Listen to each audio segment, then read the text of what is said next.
Karibu sana mwiroreri thiini wa Kikuyu Star TV gakioka ukiri thayo imwe kwa mwere anjitikirie gutware ngina kwi Waithaka wa Jeni uria akigomeirwo ni kieha kinene muno o hamwe na Maithori haria agicakaite gikuo kia SK Kimani uria ni hitmaker wa rwimbo ruwikaine ta R.I.P ruria Waithaka wa Jeni agikoretwo akiwikaine muno ni undu wa gugikorwo akiendete kuruina na rwimbo rungi ruwikaine ta Mwendo wa Rusi.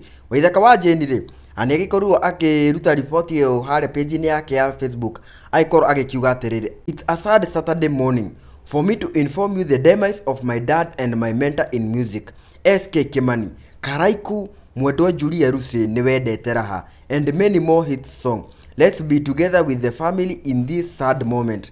Rest in peace daddy. Ucio ni Waithaka wa Jeni agicakaya gikuo kia SK Kimani uria ni hitmaker wa rwimbo ruwikaine ta R.I.P. Kuma guku kwa Kikuyu Star TV tugakiendithĩria family ya SK Kimani umiriria uria ukiheanagwo ni Jehova. Gina kahinda kangiri reke tuonane.